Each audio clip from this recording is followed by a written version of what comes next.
Hello everybody, this is Nahaz, and men lie, women lie, but stats don't lie. I want to talk a little bit with the big land season here about halfway over. We're 3 out of 6 lands in with Zotac Cup concluding later tonight. Wanted to talk a little bit about what we've learned about the 7.06 Pro meta at the highest level and how I think the meta will evolve in the future going into the next couple of big lands, including Epicenter next week. The big thing that we've noticed so far is when you look at match durations, matches are considerably faster.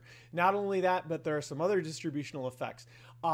Due to the difficulty of pushing high ground in 7.0 through 7.05, what you saw is that match durations were getting really severely compressed in between about the 30 to 55 minute mark. It was very hard to take high ground before 30 to 35 minutes without just a huge advantage. But as the game wound on, remember that late game resources had been ramped up somewhat. There were a lot of items that were really good like Solar Crest, and so matches were rarely dragging on past the 60-minute mark. What you've seen starting in 7.06, and this is as well as many of our other graphs here in these slides, are going to compare the Kiev Major to what we've seen at the first two big lands in 7.06, that being StarLadder and the Manila Masters. And what you can see in comparing these on a percentage basis is a much more typical shape of match time distribution so far in 7.06, where you're highly right skewed, concentrated in the 20 to 40 minute range. We've actually not seen any sub 20 minute matches yet at these two lands. Just like at Kiev, there were no sub 20 minute matches, but a lot more than twice ending in the 20 to 30 minute range. And you also have the games drawing out a little bit. This is mostly, I think, due to some unfamiliarity with the patch, although I do expect that the shape of this distribution is going to stay about the same as we move here into 7.06c. Now, one of the things that we're going to talk about, and for the next couple of slides, I'm going to talk about a few general principles as well as the specific differences in 7.06 from the earlier 7.0 patches. One of the things we're going to talk about as the next couple of months go on is different ways of measuring game tempo. So we obviously are comparing match lengths in the previous slide by time on the clock. Different ways of measuring game tempo are mostly relative. So you talk in terms of times when the first tower falls or times when the first Rosh is taken rather than just time on the clock itself. Now, one of the surprising things is even though you saw matches are considerably shorter here with the median match time going something from much closer to 35 minutes in 7.06 from the low 40s in the previous patches, it's not clear yet that teams have fully adapted to the meta because Roshan Kills by time and tower pushes by time are almost identical so far in 7.06 to what we saw in 7.05. One of the biggest changes that we talked about in the patch analysis video is that with Rosh dropping cheese on the second rather than the third try in this patch, we expected a lot more teams to try for Roshan a lot earlier.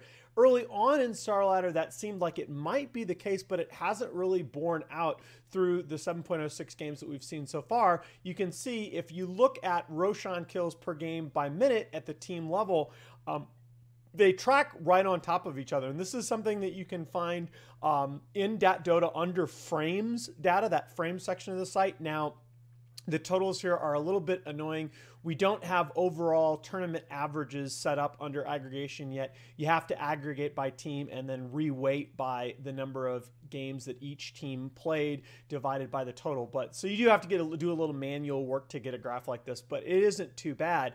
And so anyway, the take-home point here is that Roshan Kills and tower kills by time, if you look at those curves, are still plotting right on top of what we saw in 7.05. It really is only the timing of high ground pushes that's notably different. Again, not so surprising with the reduced base shrines as well as the nerf to the respawn talents, but I actually do expect these timing curves to change as we continue to move through this patch as well. That's something that I'll update you guys on after the next round of big lands roll through.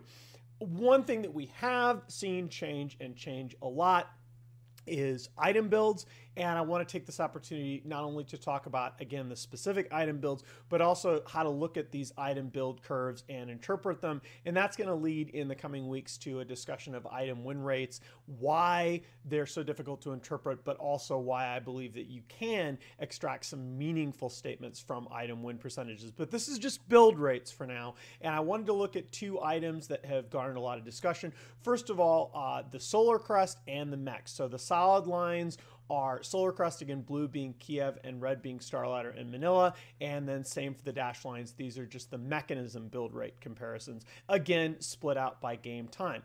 So a couple things that you can see, you can really see the difference between an early build order core item and a support / luxury item as you look at the shape of these curves. So early build core items will tend to be flatter, because they're going to tend to be built completed by the 15-minute mark or before. I'm thinking about your Dark Seers and your Bristlebacks. And support / luxury items are going to be steeper. What you can see here is, I think I had mentioned maybe in a previous video that the number of Solar Crest builds was down substantially. This difference is almost entirely due to later game Solar Crest pickups by support. So you can see for the first 20 to 25 minutes or so, the Kiev Major and the StarLadder Manila Solar Crest build rates plot on top of one another. It's really only once you get out to this 25 to 35 minute range where you see supports. First of all, games are just ending before they can be built. And second of all, you're just seeing supports doing different things with their gold as the game drags on, because you don't necessarily need that Solar Crest as much for dedicated high ground pushing. So that to me was about what I expected, and it becomes an interesting way. I think these plots are an interesting way to visualize that trend. With Mek, it's almost a parallel upward shift. Mek has really come back as an item. You can see the build rates are substantially up pretty much across the board by time. And this is really due to a big shift in the offlane meta. Your Mek building offlaners are big in a big way. Bristleback and Darkseer are very much back. You're seeing Tidehunter back, and the push timings, the early deep push timings that are facilitated by first item Mek offliners are once again super viable in 7.06. You're seeing a lot of teams go in that direction, and that's definitely a trend that I expect to continue. Soul Ring, this is more of a cautionary tale, okay? So I think it shows something, again, I think it shows something interesting about the previous patch, but it also serves as a tale of why comparing these kinds of item build curves, and eventually we'll get to, in future talks, item win rate curves, why this can be a little bit problematic, and you have to pay close attention to context. So Soul Ring is clearly up a lot in 7.06. Okay, I apologize for this. I just noticed it. I did something really dumb here, and I plotted StarLadder and Manila in blue and Kiev in orange. I tried to keep that consistent with the previous slides, but hopefully that won't confuse you guys too much. The point being, Soul Ring builds are way up in 7.06 versus 7.05 and before. But there are a couple things to notice here. It's really that it's not only the number of this item built, it's the timing. Okay, this is way, the shape of the curve from about 10 minutes onward, it's nearly a parallel upward shift. Okay, it's really the incidence of this item being bought in the first 10 minutes that's driving almost all of this. And what you can see is this is really a hero composition effect, okay? So when you talk about the top two Mek builders at StarLadder and the Manila Masters, those are Bristleback and Darkseer. So one of the 7.06 changes, again, that we talked about was that Soul Ring now builds out of Mango rather than a recipe. So this is really either, it's basically a starting item or a very super early side chop item for these typical offlaners. Again, the same Mek offlaners that we were talking about in the previous slide. And the leading two Soul Ring builders in 7.05 at Kiev were, of course, Lina and Storm Spirit heroes that were buying this item on their way to their Bloodstones. So it really, the overall trend is indicative of a change in the item, but it's also indicative of a change in the hero meta and the order in which the item is being built. So that's again why anytime you talk about these item stats, context is very important. You can see the difference comparing the curves just across these 2 versus 2 heroes is almost enough to kind of give you the idea of why the shape of these curves shifted in the way it's did. This is almost entirely driving it. You can see this is like half the total. Okay, Darkseer and Bristleback, and then about half to a third of the total here, depending on the point you look at, Lena and Storm. One thing I will say, so again, you know, people have accused me of being a little fast and loose with these kinds of statistics in the past.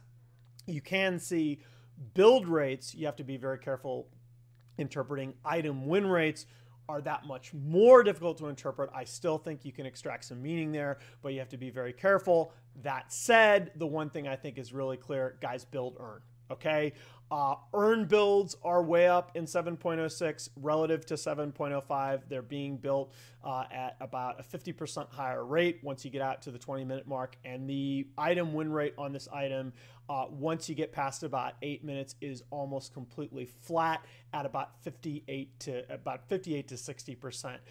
The same in the current patch as it was in the previous patch. This is Urn of Shadows has long been my favorite item in Dota. I think whatever level of pub or pro Dota you're playing, if you're not building a mech on your team, if you're not having an Urn of Shadows on your team, every game you're doing it wrong.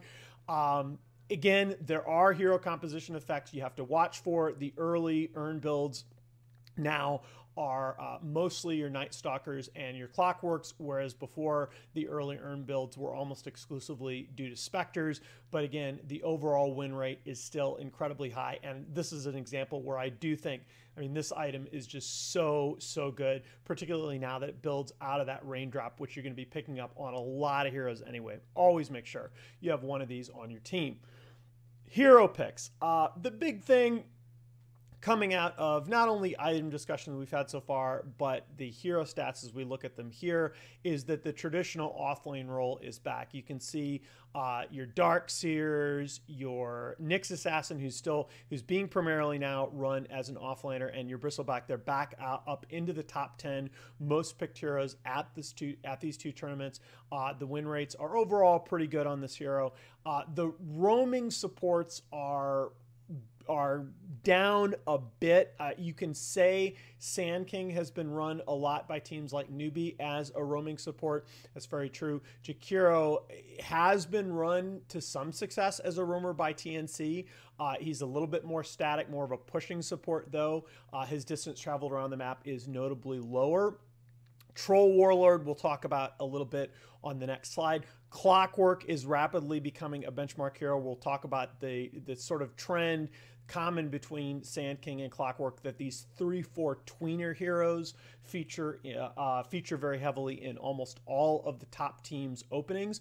The other thing, as you start to look at phases, okay, the openings in 7.06 have almost exclusively been either support offlane with these 3-4 tweeners, these 3-4 hybrids having a lot of value, or some teams like EG will first phase Puck, a hero that you can run as a 2-3 hybrid. So you're seeing those opens evolve quite substantially. In 7.05, double support opens were actually relatively uncommon.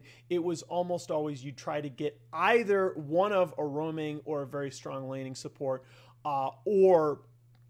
and then you try and usually pick up your offlaner, okay? Because the pool, even though the pool of viable offlaners was pretty large, by the time we got to 7.05, the offlane pool was getting a little bit more concentrated. You're seeing a lot of Legion Commander, a lot of Magnus, because of their interaction with other heroes. Interestingly, the interaction heroes being mostly the Invoker as well as the Juggernaut, which show up on the chart just behind them.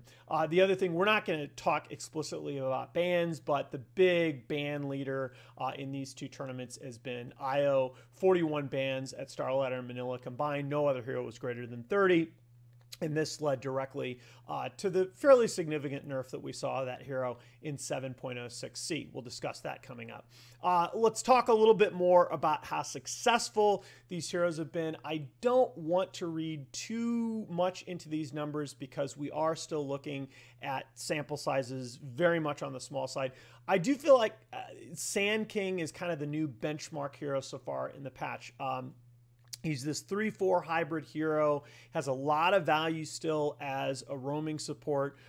Really, the only weakness is he is still very dependent on his blink timing.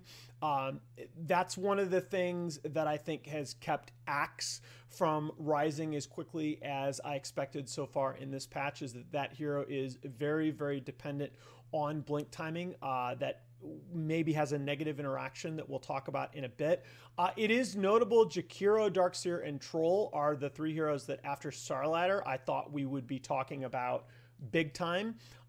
They, by and large, did not replicate the same success at the Manila Masters. You can see their win rates all fell below 50%. Their Elo Shifts, which is, it's sort of like a version of win rate that gives a hero extra credit for winning when that team is an underdog. Their Elo Shifts all became negative. This is one of the issues I have with the 7.06c nerf of Troll Warlord. Sven got knocked off this chart just as he was rising. IG had some success with Sven at StarLadder. There were a few more teams that looked like they were going to start experimenting with it. That level 1 particular God Strength with the 30 bonus strength was super, super strong. That got cut basically in half in 7.06b, along with an increase in the hero's base attack time. And so Sven hasn't really caught on. He's sort of remained a niche pick for certain teams. Clock, Nyx, and StarLadder, and even Bat are gaining a lot of value as 3/4 hybrids. And one of the things I want to emphasize, we talked about this with the core Vengeful Spirit a few videos ago, but I want to emphasize you don't have to run the hero very often at the other role for it to have some hybrid value. You don't have to run support Bat Rider very often. You can get away with running it in 10 to 15% of your games, and that can still have significant deception value because that is a hero that is very, very matchup dependent in lane. If you have the option to, even if it's very, very rare, if you have the option to shift your Bat Rider onto a support to avoid, say, a laning hard counter like a Slark matchup in lane, that's a big advantage, and it adds a lot of value to that hero, much more so than the raw probabilities would suggest. There are a few heroes, EG's Puck is the one that comes first to mind. I kind of wonder if you might see Void go back to this for a few teams if he gains viability again as an offlaner. But there are a few heroes that may work as 2/3 hybrids that I think you're going to see gain some value. Puck is the big one. There are some notably weak and strong heroes that don't show up among the most picked. Again, I don't want to talk too much about these individually because of the very low sample sizes. I will comment, there are some common trends that I think these reinforce when you add them to the table that shows up on the left. One is supports that don't have a very strong laning presence are very, very highly punishable this patch. So Rubik was terrible at these 2 tournaments. Kunkka has been awful, 5 and 10 with a very negative, and Disruptor really, really bad, 6 and 11 with, I believe, the biggest negative Elo Shift of all the heroes that we're looking at here. You really have to be sure, and this is, I think, why the double support open has gained popularity with a lot of teams, that if you are going to pick a sort of team fight or combo oriented mid-game support like this, maybe support that counters something that the other team is doing, you have to make sure that you also pick up a very, very strong laning support alongside that, or you risk just getting blown off the map in the early game. Feeding into that is the idea, you see a few mids show up on this list, both on the very weak and on the very strong end. So you see SF and TA show up on the bad side. This is notable. The TA is notable especially because she was one of the heroes of the tournament at Kiev. You see the Invokers show up on the good side, 7 and 1 so far, again, largely influenced by Miracle at StarLadder. I think that the notable thing here is the volatility. of the mid-roll, not just the power rankings of these individual heroes. You see Queen, again, show up at very, very strong. Her Elo Shift is actually much stronger than these numbers would suggest. Okay, so Newbie had a couple of really, really good games on the QoP that boosted this somewhat. I think what you're seeing here is that the mid position has become substantially more volatile, all right? With the addition of the extra creep, with the change in the deny XP mechanics, it's much, much easier for the mid lane matchup to spiral out of control in these games, and then the games are ending earlier, so an advantage at that mid position is more strategically significant, and that again feeds right back into the support discussion of you're not necessarily having your supports rotate aggressively all the time. You have to be prepared as a support to rotate defensively at the pro level now and try and stop the bleeding in your mid lane if that matchup starts going south. Like one of the first matches that we saw at StarLadder, I believe, was an OD versus a Dragon Knight mid. That a matchup that you're supposed to historically just kind of tread water in as the DK, and that matchup just got completely out of control. I think that's something you're going to continue to see happen, and I think support roaming is going to become, or already has become, a little bit more defensive in nature rather than the always aggressive earlier support roaming in 7.05 and before, because the supports just oftentimes had nothing more productive to do with their time. I wanted to talk a little bit about 7.06. The notable nerfs, Ember was a small one. His spell damage amp talent got reduced from 10 to 8. That's notable because he's mostly a spell damage hero now. Troll, I was a little bit surprised because, again, his numbers had already been declining at the pro level, but a couple of these are pub targeted. Maybe one of them, his battle trance cooldown is now 35 seconds from 30. Nick's got a very slight increase to his impale cooldown, which I think is in line with how successful you've seen him so far. He was one of the few heroes that featured on both the StarLadder Manila and the Kiev's list. The most substantial nerf individually is probably to Wisp. Overcharge health and mana cost is much more significant than it used to be at all levels.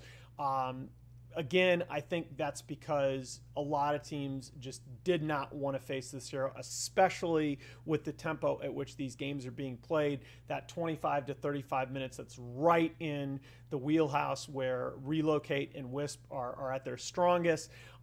Base move speeds on two supports that are known for laning dominance, those are small but significant.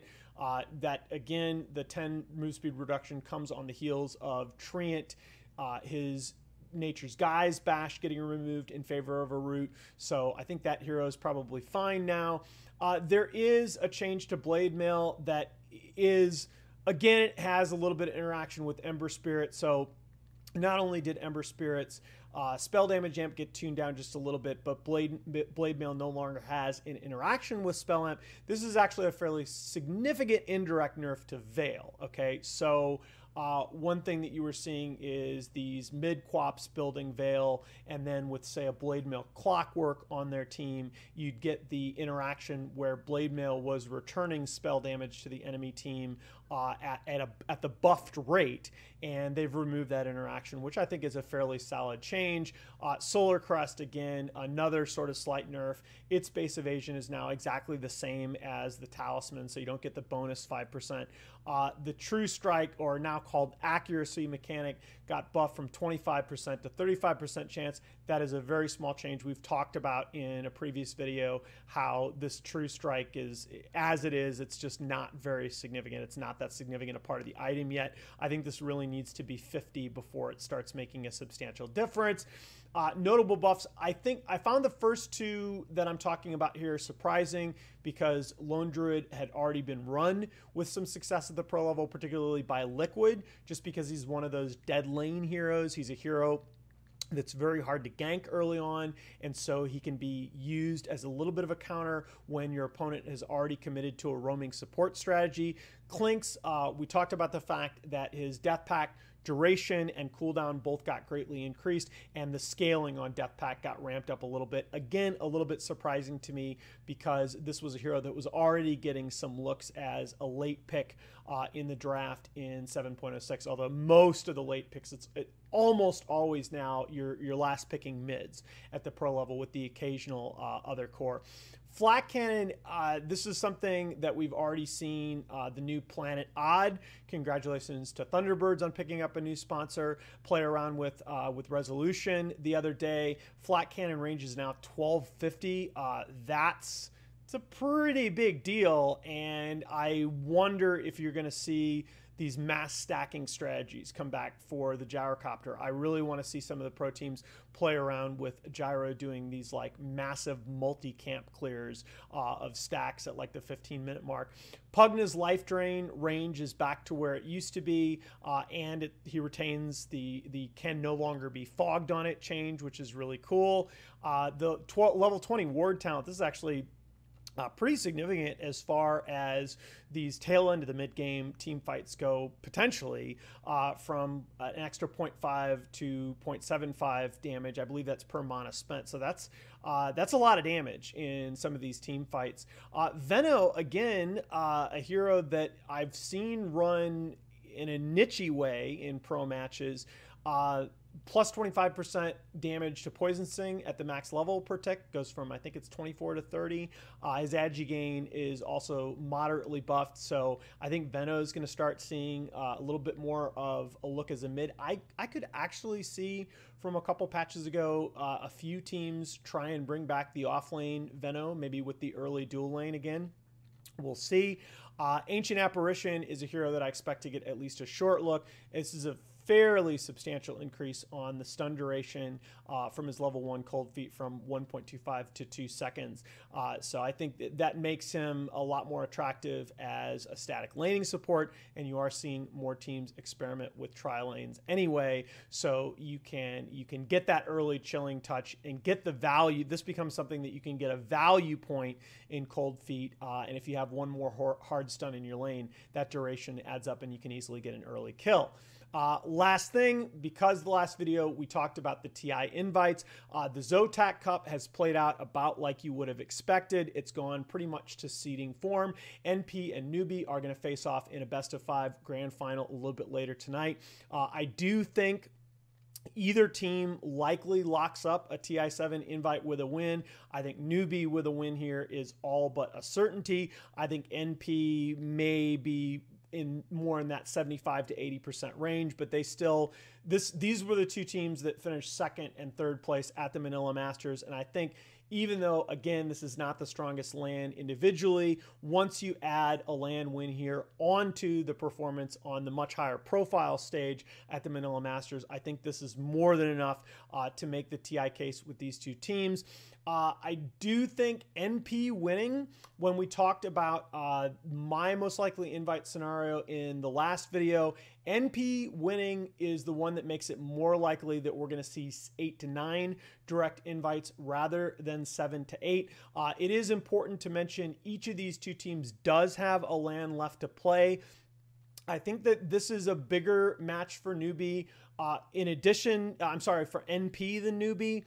In addition to the idea that NP are the less certain of the two teams for an invite as things stand, each team does have a LAN remaining to play, but in Newbie's case, that LAN is Galaxy Battle, which should be, again, a LAN that they expected to reach the grand final of, whereas NP is arguably going to be playing against some tougher competition at the summit. So I do think NP is the team that really has the most to gain here, but either one would very likely be into TI7 with the win. Once again, I am going to try to put another one of these videos out late in the weekend or early next week, give you guys a preview of Epicenter, as well as talk in more detail about some of these trends. Hope you guys have enjoyed the video. This is Nahaz, and I will talk to you soon.